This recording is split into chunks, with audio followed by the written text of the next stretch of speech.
My name is Claire, and I'm 35 years old.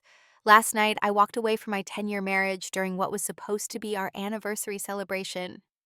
While the guests toasted to love, and my husband raised a glass to 10 more years, I stood in the restroom of the country club ballroom, wiping off my lipstick with shaking hands and making the hardest decision of my life.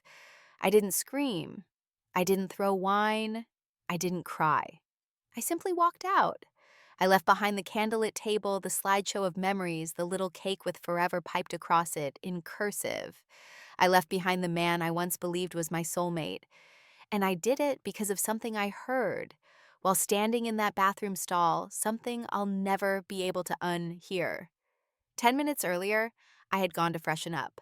The celebration was in full swing. People were laughing. The string quartet played one of our favorite songs, and the waiter had just topped off my wine. But I needed a moment to breathe.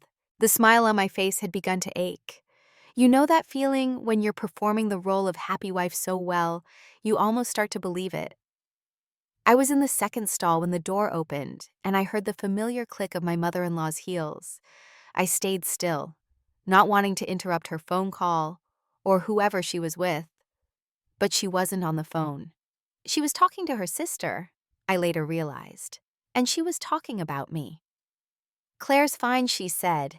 She cooks, she cleans, she doesn't talk back. A real catch, like having a housekeeper with benefits. They both laughed. I mean, her sister replied she really does keep that place spotless.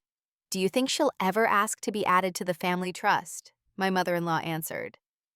Oh no. Claire knows her place. She's a good girl, doesn't rock the boat. That's why I can stand her. They started discussing their plans for the family estate. The family estate. As if I wasn't a part of the family. As if I were just passing through. Something inside me broke. Or maybe it didn't break, it woke up. 10 years.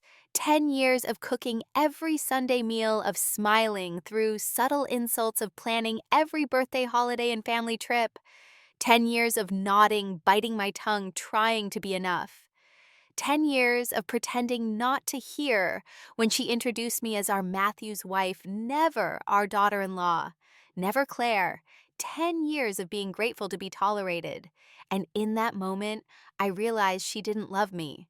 She didn't even like me. I was convenient, polite, presentable, obedient. I fit into their world because I had learned to shrink myself enough to do so.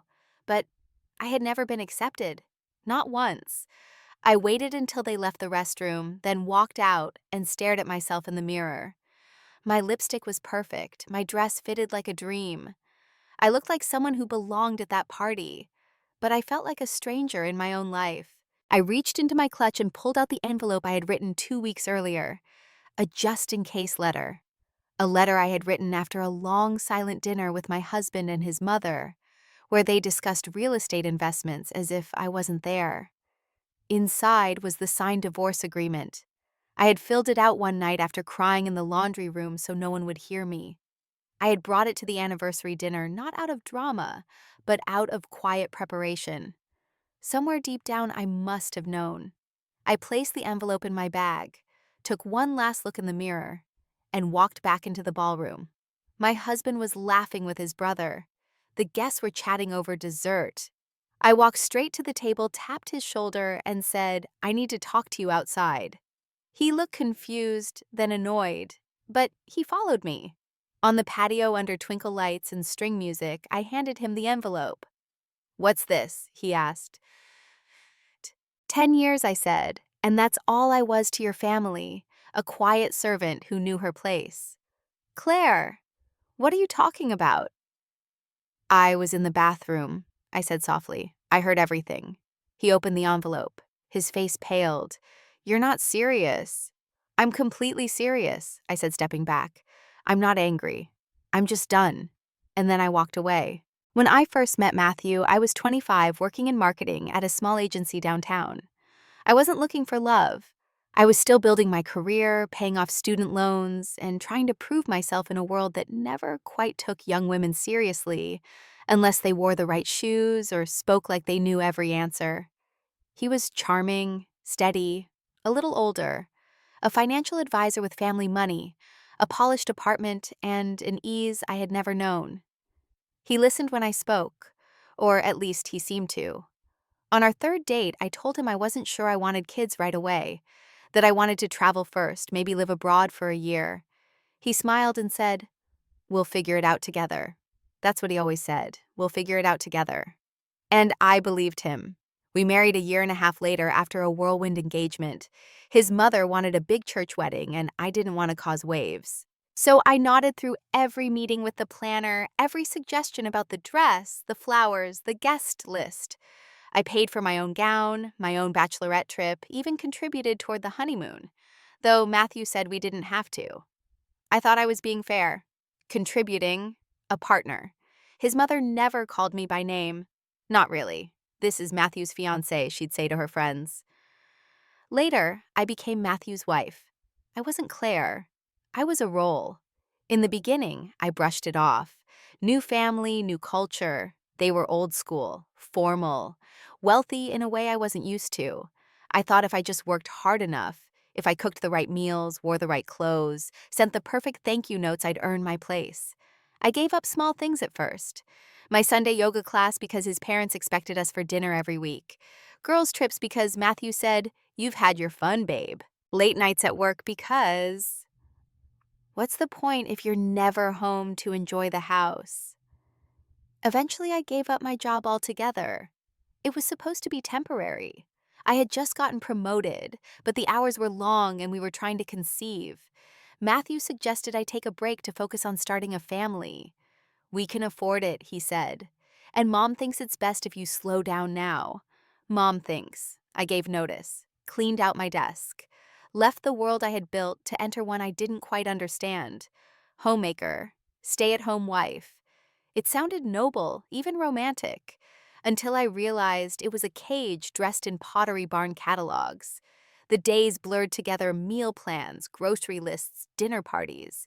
His mother would drop by to help, but mostly she walked through the house like an inspector, running her fingers along shelves for dust, commenting on the curtains or the spacing between picture frames.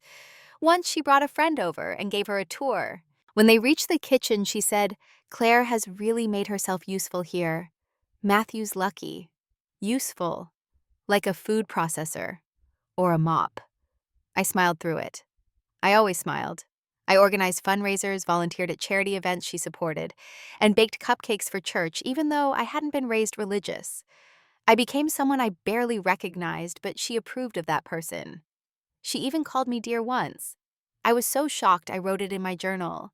We had a daughter, Lily, when I was 30. She was perfect, soft and sleepy, and always watching the world like it surprised her. Motherhood gave me purpose again, something I could pour myself into without needing permission. For a while, things got better. But then came the passive-aggressive parenting advice, the comparison to how she'd raised her boys, the comments like, "She's too attached to you," or "Maybe you should let the nanny handle more Claire. It's what they're paid for. We didn't have a nanny." I was the nanny. When Lily turned 2, I wanted to return to work part-time, just consulting. I missed thinking critically, missed using the part of my brain that once solved brand strategy like puzzles. Matthew said, "Why we're fine financially, don't complicate things." His mother chimed in. "The most important job is at home. Women rush back to work and miss the best years. You're lucky you don't have to do that." Lucky. That word again?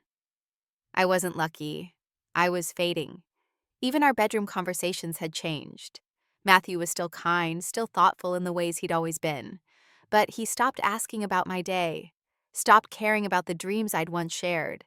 If I brought up writing a cookbook or starting a small business, he'd say, "Let's wait until Lily's older," or "until Mom's less involved." Until Mom's less involved. His mother was a third wheel in our marriage, always seated between us, even when she wasn't there. Every holiday, every decision, every plan. Her voice louder than mine, her needs more important. And I allowed it. That's the hardest part to admit. I allowed it. I let her silence me, correct me, belittle me in front of guests with just teasing remarks. I laughed along to keep the peace. I kept the peace so long, I forgot what my own voice sounded like when it wasn't apologizing. Over time, I stopped inviting my own family to events because they didn't fit. My mom once wore jeans to a brunch and was ignored the entire time. My younger sister got drunk at a Christmas party, and Matthew's mother called her white trash behind her back. I heard it. I didn't say a word. I thought keeping the peace was love. I thought being agreeable was strength. But what I really was afraid. Afraid that if I pushed back, I'd lose everything. Afraid that if I took up space, they'd ask me to leave. But here's the truth I learned in that restroom on our 10th anniversary. I was never really in. I'd spent a decade trying to earn a seat at a table that was never meant for me. And once I saw that clearly, really saw it, there was no going back. It's strange how the things that hurt the most are rarely the big dramatic moments. It's the small ones, the quiet comments, the polite exclusions, the times you pretend not to notice that you're not really invited, just tolerated. That's what life with my in-laws felt like, 1,000 paper cuts that never stopped stinging. One of the earliest was my first Christmas with Matthew's family. I'd spent weeks preparing. I wanted to make a good impression, so I offered to help with the cooking. His mother smiled tightly and said, "No need, dear. We have our traditions." I ended up sitting in the living room while the women from her family bustled in the kitchen whispering and laughing. I wasn't asked to join. No apron was offered. No dish passed to me. I smiled anyway and offered to do the dishes later. "That's sweet of you," she said. "But we have staff for that." Staff? As if I hadn't washed dishes every night in our house. As if my hands weren't already cracked from scrubbing counters and changing diapers. But I let it go. I told myself, maybe next year. Next year came. Nothing changed. When Lily was born, we hosted a small brunch for family to meet her. My parents came. My younger sister brought balloons and cried when she held Lily. It was loud and a little chaotic, and we laughed and spilled juice and sang lullabies off key. The following weekend, Matthew's parents hosted their own Meet the Baby luncheon. It was catered, formal, quiet. They dressed Lily in a lace dress that itched her neck and refused to let her nap during the photos. I wasn't asked what I thought. His mother called the photographer a friend of the family and told me to just smile and let her handle it. When I suggested we include a few of the candid shots I'd taken at home in the baby album, she said, "Let's keep it polished, Claire. You don't want Lily to look like a scruffy baby in front of our friends." Scruffy. Lily had been wearing a onesie that read "Mommy's Little Miracle." I remember folding that onesie later that night with tears in my eyes, wondering if I was too sensitive. Wondering why love always had to come with rules in that family. The seating arrangements were always a battlefield, too. At Matthew's sister's wedding, I was placed at a table with the photographer and some distant cousins, while my husband sat with his parents and their close friends. When I asked why we weren't sitting together, he said it was Mom's idea. She wanted to balance the tables. And then he added, "Don't make this a thing." So I didn't. I sat with strangers and made polite conversation and clapped at the speeches. When his mother raised a toast to our beautiful family, she looked across the room and met my eyes without smiling. She never called me her daughter-in-law. Not once. At Lily's 3rd birthday, we held a backyard party. I made everything from scratch mini sandwiches, cupcakes with handmade toppers, party favors in little pink bags. My parents helped set up. My mom brought a quilt she'd sewn with Lily's name on it. My sister painted faces for the kids. Matthew's mother showed up an hour late, arms full of expensive gifts, and immediately started rearranging the decorations. "The table's off center," she said. "And why is the cake outside in this heat?" She didn't touch the cupcakes I baked. When someone complimented the party, she smiled and said, "Well, I helped plan some of it." I told Claire to keep it simple. I didn't correct her. Matthew never noticed, or if he did, he chose not to say anything. He'd smile at me across the lawn like we were in on some secret. But I was tired of being the only one who kept pretending. I remember once asking him, "Do you think your mother likes me?" He looked genuinely confused. "She respects you," he said. "That's more important." More important to whom, he always asked me to be the bigger person, to let things go, to not take it personally. But it was always me doing the letting go. Always me biting my tongue. Never her. When his father had a health scare and ended up in the hospital, I offered to stay overnight so Matthew could rest. His mother said, "No offense, Claire, but this is family time." And then she asked me to go home and look after the dog. I never told Matthew. I didn't want to cause a rift, but the hurt stayed with me. The final straw before the anniversary party happened just a week earlier. Matthew and I had just refinanced the house. During the paperwork review, I realized that my name had been removed from one of the property documents. I hadn't noticed before, and when I brought it up, Matthew said, "It's just a legal technicality." My mother's estate planner suggested it. His mother's planner. I stared at the paper and realized that even after 10 years of marriage, a child, and countless holidays, I was still an outsider. A guest in a house I helped make a home. A helper. A caretaker. Never a partner. Never an equal. I told him I was uncomfortable with the change. He said I was overreacting, that his mother was just looking out for the family's long-term interests, whose family I wasn't crying for help. I had stopped crying by then. I was quietly drifting into numbness, a woman watching her own life from the outside. But I still cooked dinner. I still packed Lily's school lunches. I still smiled at his mother when she came over uninvited. I still wore the pearls she gave me for our 5th anniversary. "To help you look more polished," she'd said. I wore them like shackles. Until that night. Until the anniversary party, the bathroom, the laughter behind closed doors.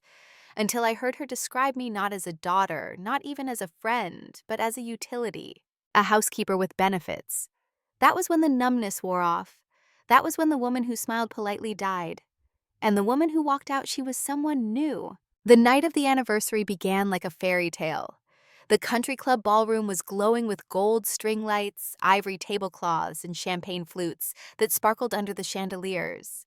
A slideshow of our wedding photos played on a screen near the band, showing a younger version of me in a dress I no longer fit into, smiling beside a man I thought I knew. Everyone said it was beautiful, perfect, like something out of a magazine. And on the surface it was. I had spent months planning it. I chose the menu coordinated with the florist and even designed the printed programs myself, white with embossed gold letters, 10 years of love, Claire and Matthew. But something inside me had shifted in the days leading up to it. I couldn't name it yet, just a tightness in my chest I couldn't shake. I told myself it was nerves, or exhaustion, or maybe just hormones, but really, it was a slow awakening. Earlier that afternoon, I stood in front of the mirror in our bedroom, zipping up the pale blue dress Matthew's mother had insisted I wear. "She had it tailored just for you," Matthew had said. "It's more sophisticated than what you usually wear." More sophisticated. As if everything I was before needed refining. I should have said no, but I wore the dress anyway because that's what I did. The ballroom was full by the time we arrived. Dozens of people from Matthew's World colleagues, golf buddies, financial partners, their wives' stylists. A few of my old friends had RSVP'd, but none of them came. I wasn't surprised. His mother had reserved the head table. I wasn't consulted. She sat at the center between Matthew and his father. I was placed at the far right. I tried not to take it personally, even though it was our anniversary. Dinner was a blur. The wine was good, the conversation distant. Someone complimented the floral arrangements, and his mother said, "We had a great florist. Claire just handled the logistics." I laughed politely, even though I'd picked every flower myself. Halfway through the meal, the band paused, and a server announced it was time for the toast. Matthew stood glass raised, a charming smile in place. "To my beautiful wife Claire," he began, "who has been my partner, my support, my anchor for 10 wonderful years. Here's to 10 more." The room applauded. I smiled too. But my hand stayed in my lap. I felt like a character in a play I hadn't auditioned for.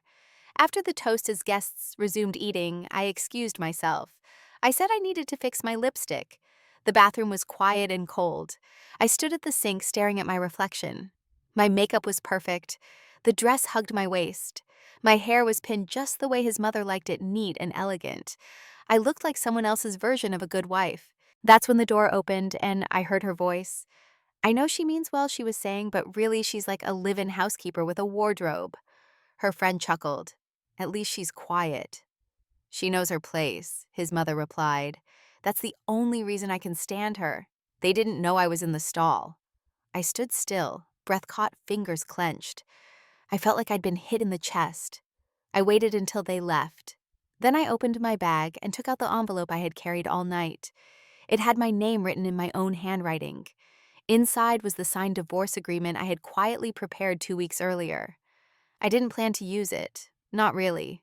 I brought it for my own peace of mind, thinking that maybe knowing it existed would help me breathe easier. But in that moment, I knew I wasn't taking it back home. I fixed my lipstick. I checked my hair. I walked out of the restroom back into the party I had planned. Matthew was talking to the caterer. I waited until he turned, then said softly, "Can we talk outside?"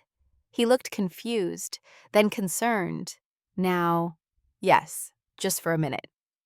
We stepped onto the terrace. The lights twinkled above us. I handed him the envelope. "What's this?" he asked, already opening it. "My answer," I said. He stared at the paper, then back at me. "You're kidding." "I'm not," I said. "I was in the bathroom." I heard what she said. "Claire, it's just Mom being—" "No," I interrupted. "It's not just her. It's 10 years of this. And I'm done." He looked stunned. "You're blowing up our life over a few words." I shook my head. "No, I'm saving what's left of me." And then I turned and walked back through the ballroom, through the crowd, through 10 years of silence until I reached the door and stepped out into the night. I didn't go back to our house that night. Instead, I drove to a small motel on the edge of town. Not because I had nowhere else to go, but because I needed a place that felt entirely disconnected from my old life. Somewhere without floral wallpaper, wine glasses I never picked, or decorative pillows that had to be fluffed just so to avoid critique from his mother. The room smelled like bleach and loneliness, but it was mine. I took off the blue dress, folded it neatly, and left it on the chair. Then I climbed into the stiff bed and stared at the ceiling, letting silence fill the space where constant self-censoring used to live. The next morning, I turned off my phone. I didn't want to read the messages I knew would be waiting Matthew, asking where I was trying to rationalize what I heard, telling me I'd misunderstood. But I hadn't. For once, I hadn't overreacted. I hadn't imagined it.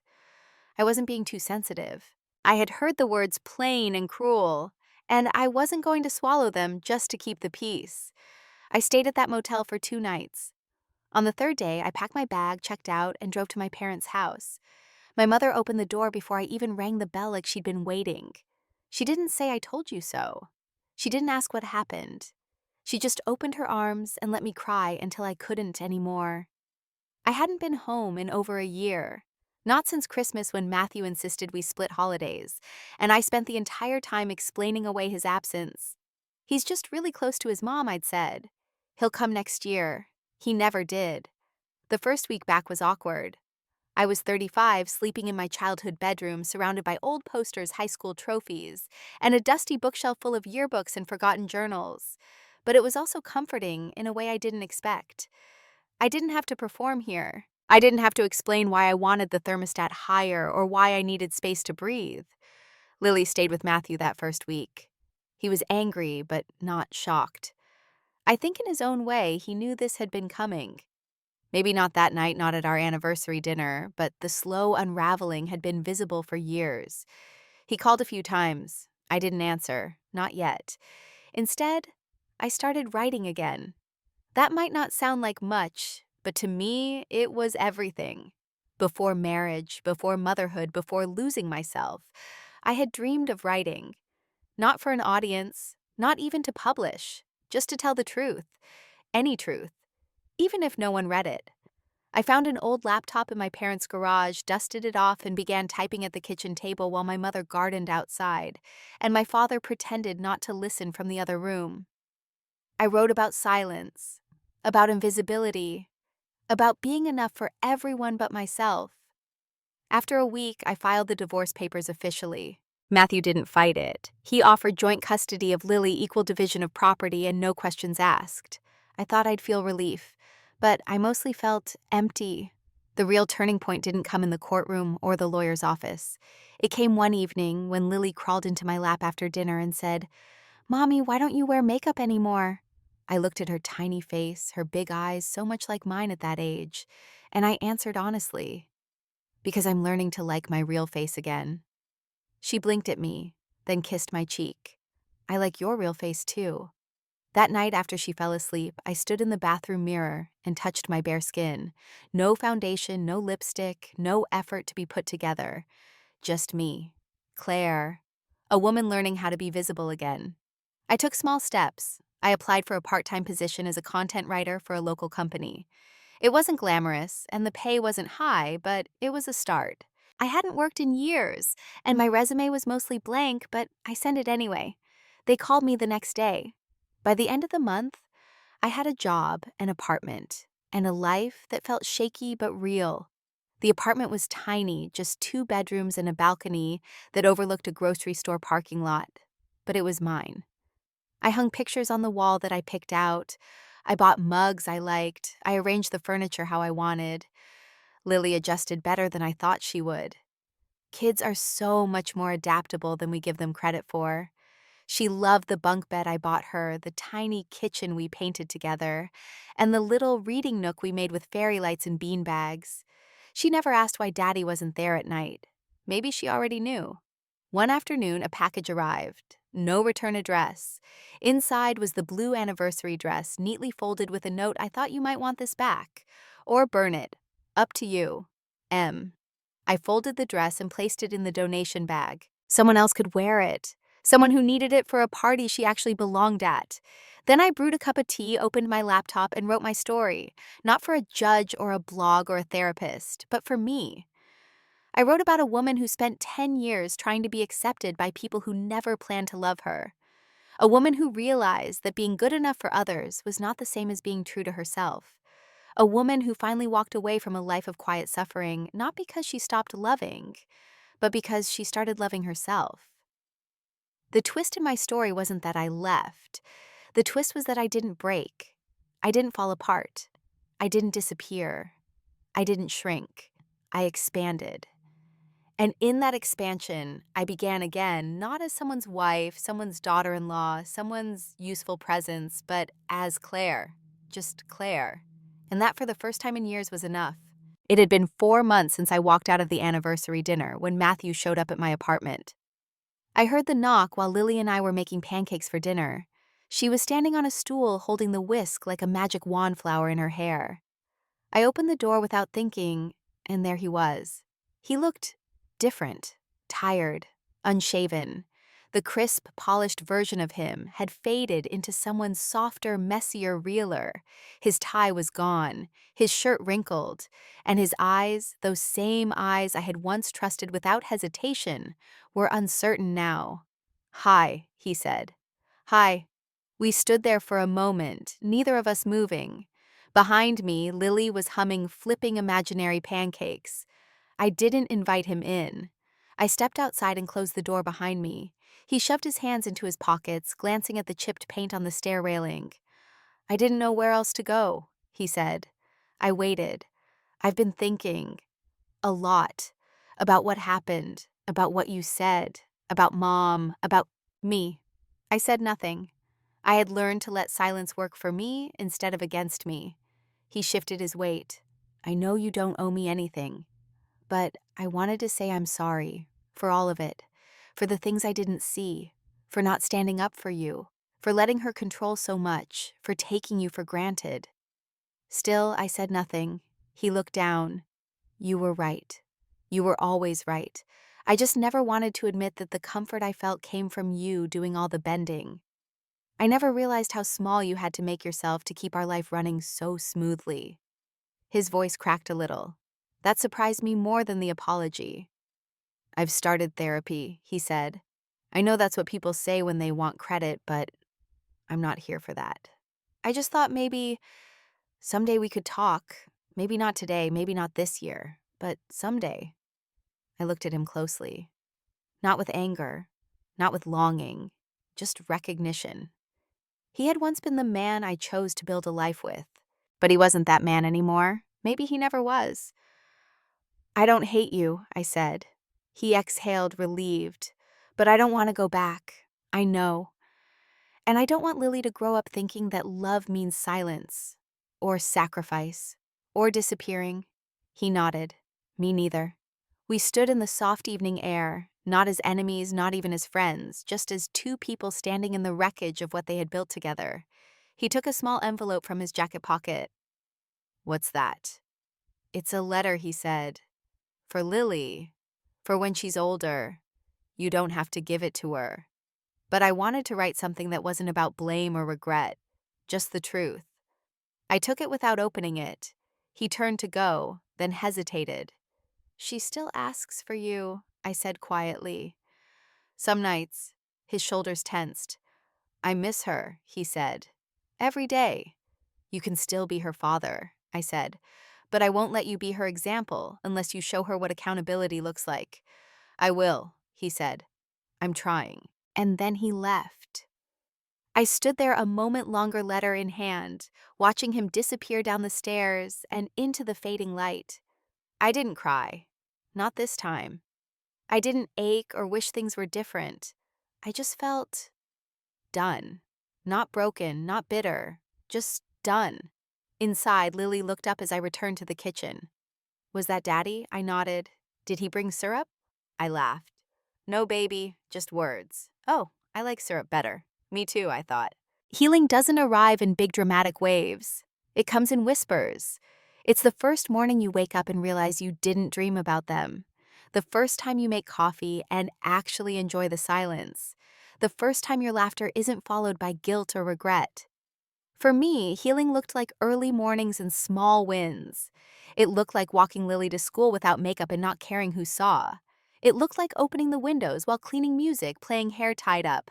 No one judging how I folded the laundry. It looked like a bookshelf filled with books I wanted to read, not ones someone else thought I should. After Matthew's visit, something inside me shifted again, not back toward him, but further away from the version of me who had needed his validation. I didn't hate him. That was the most surprising part. What I felt was something more powerful: freedom. I was free of the need to be accepted by people who only valued me for my silence. Free of the belief that suffering made me noble. Free of the house with the matching wine glasses and the polished floors and the woman I pretended to be inside it. For the first time in a decade, I had choices. So I made them. I signed up for a baking class at the community center. Every Tuesday night, I joined 10 other women, most of them older than me, all of them loud and imperfect and full of stories, and we made messes together. Flour in our hair, burned cookies, laughter that echoed off the tiled walls. No one asked what I did for a living. No one cared who my husband was. I was just Claire, the one who liked sea salt chocolate chip cookies and couldn't roll pie crust to save her life. Lily loved the baking nights. She'd help me practice on the weekends, perching on the counter with her own little apron and measuring spoons. Our kitchen was tiny, but it felt enormous when it was filled with laughter and vanilla. I also started writing again, not just journaling, but stories. Fiction mostly. About women who left, women who said no, women who didn't apologize. I wrote on weekends, on lunch breaks, during stolen moments between laundry and dishes. It wasn't about getting published. It was about telling the truth in ways I never could before. One day I printed a few of my stories and mailed them to a local women's magazine. I didn't expect a reply. But 2 weeks later, I received an email from the editor. She loved my voice, asked if I had more. I cried when I read that email. Not because it meant success, but because it meant I was heard. At 36, I started calling myself a writer. At 36, I also stopped calling myself just a mom, or just a divorcee, or just trying to figure things out. I was Claire. I was enough. There was still loneliness, of course. There were still hard days when co-parenting felt like a tug of war, and I wondered if I had made life harder than it needed to be. But then Lily would crawl into my lap and say, "Mommy, I like our little home better than the big one," and I'd remember why I chose this path. She didn't need a perfect mother. She needed a present one, a peaceful one, and I needed her too. One evening, while walking home from the grocery store, Lily tugged my hand and asked Mommy, "What does it mean to be strong?" I thought for a moment, then said, "Being strong means knowing who you are and not letting anyone make you smaller." She nodded seriously, as if filing the answer away for later. I hope she never forgets it. I hope she grows up knowing that strength doesn't always look like loud voices or raised fists. Sometimes it looks like walking away quietly. Sometimes it's a whisper enough. And when I look back now, not just on the night I left, but on the 10 years before it, I don't see wasted time. I see lessons. I see a woman who tried her best with the tools she had. I see love even if it wasn't returned properly. I see mistakes, but I also see courage. Because the truth is, loving people who don't love you back the right way isn't weakness, it's risk. And recognizing when that risk is harming you isn't quitting, it's wisdom. I used to think love meant endurance. Now I know it means respect. For the other person, yes, but mostly for yourself. One morning, I stood on my small balcony, coffee in hand, watching the city come to life. Lily was inside, watching cartoons with her feet tucked under the blanket we'd sewn together during winter break. The sun was rising. Birds were fighting over the neighbor's feeder. The wind smelled like warm bread from the bakery down the street. And I thought, this is my life now. Not perfect, not glamorous, but peaceful, real, mine. Sometimes I wonder what I would say to the woman I used to be. The one who smiled through clenched teeth at family dinners, who laughed off insults disguised as jokes, who stood at the sink scrubbing dishes while everyone else toasted in the dining room. I think I'd sit beside her, take her hand, and whisper, "You don't have to earn your place. You were always enough." Because that's what I didn't know then. That's what so many of us forget. We're taught to bend to be agreeable to keep things running. We tell ourselves that love means sacrifice, that family means putting up with anything, that being a good wife, daughter, or mother means staying quiet even when it hurts. But I've learned that silence is not the same as peace, and obedience is not the same as love. Walking away from a life I built for 10 years wasn't easy. It felt like tearing muscle from bone. But staying in that life, shrinking, folding, fading, would have cost me something far more precious myself. Leaving wasn't a sign of failure. It was a beginning. A messy, uncertain, terrifying beginning, but a beginning just the same.